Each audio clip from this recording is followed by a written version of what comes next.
This story will revive the fantasist in you, so unleash your imagination and be creative with what you will hear. Gently with the horizon, its brilliance seemed diminished, as if tired after a long day. But the bustling streets of the city were teeming with scores of people. Some gathered round outdoor coffee tables, while others seated themselves in diners for a bite to eat. Others marched briskly across the market square, shopping bags in hand, scanning the area for more to buy. The winter sale was almost over. Yet some were oblivious to their surroundings, couples seated in solitude, enjoying the sunset and each other, lost in each other's eyes. She too was out, but belonged to none of them, all alone. She glided through the busy market square with an upright gait. She had dressed up for the occasion, even attracted some looks on the way. In her youth it would have been a matter of pride. Now it did not matter. Her thick blonde hair was done nicely into a bun. She wore an elegant blue cardigan over a milky pink shirt with a prominent collar, and a gray knee-length skirt. She walked comfortably in her black low-heel shoes that accentuated her style. Were it not for some graying hair and slight wrinkle marks on her face that her light makeup failed to conceal, anyone could have mistaken her for a 30-year-old. A petite 30-year-old. Mrs. Susane Thompkins was an exceptionally beautiful woman for her age. She had had everything in her life, and then lost it all. She tried hard to keep her face expressionless, holding back a frown as she read people's faces. She could do that, almost like a psychic. A teenage girl, dressed casually in a pair of ripped jeans and a sleeveless top, smirked as she passed by. Her eyes said it all. Going on a date with someone. Susane glared at her and answered in her mind, "Darling, you'd better get a sense of dressing yourself before you judge others." A middle-aged soccer mom seated on an outdoor coffee table, sipping on her latte, eyed her enviously. Wonder where she's headed dressed up all like that. The answer was right on her lips, but she did not say it out loud. You'd be better off watching what sort of junk you are stuffing your body with instead of being jealous if you want that figure to last. She shook the thoughts out of her mind, telling herself that she did not care what they thought, but she did. It ate her up. As she continued to pace forwards, a panorama of colors welcomed her sight from a distance, and as she drew nearer, her nostrils filled with a mixture of soothing scents. The effect was elating.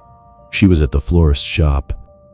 Flowers of all sorts were arranged in bundles: roses, lilies, daisies, lavender, buttercups, tulips. Tulips, his favorite, she thought. The florist was tending the flowers, spraying them with water. The sound of approaching footsteps caused her to turn around. With a smile fixated on her face and eyes glistening with excitement, she said, "How are you, Mrs. Thompkins?" "I am fine, Amy. How are you and how's your boy?" "I am fine too. Mike's great." The other day he said his first words, car. Could have said mama, but no. "Kids, these days," she replied, holding back a laugh. "They sure are a hoot and a half. Anyways, how may I help you?" "The usual, Amy." She fished out a bunch of yellow tulips and handed them over. "You get these every Saturday. Are they for someone special?" Susane smiled and said, "Yes, he's very special." She paid her and went off to find a taxi, and in no time she was seated in one. The engine roared to life, and the cab cut through the city streets, stopping just once at a red light. Everything seemed to pass by in a blur. The car screeched to a halt in front of the St. Louis Church on Parker Avenue. She got off the cab and waited for the driver to drive away. Once the car was out of sight, she walked a few paces along the lane and then cut through an alley to the other side.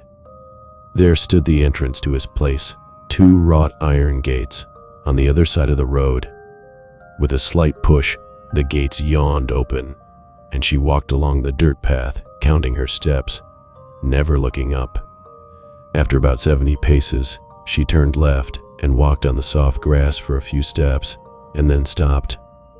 In front of her stood a white marble stone plunged into the earth, a cross bearing the engraving, "Here lies Alexander Thompkins, a beloved son." beloved son, and nothing else. He never lived long enough to be anything more than that. He did not live because life was unfair. She tried hard to convince herself that the wounds would heal over time, but she knew better. She stood there silently. Her cheeks were wet with streams of tears that trickled down her face, her old face. She looked much older now with her makeup washed off. The only person who made her feel young and lively lay buried beneath her feet. She gently placed the tulips, his favorite, at the foot of her son's tombstone, forced a smile on her face, and whispered, "I will always love you, my boy." No longer able to bear the sorrow, she turned around and made her way out of the graveyard. As she stepped outside of the gates, a winter breeze gently pressed against her, caressing her body. This was her son, embracing her.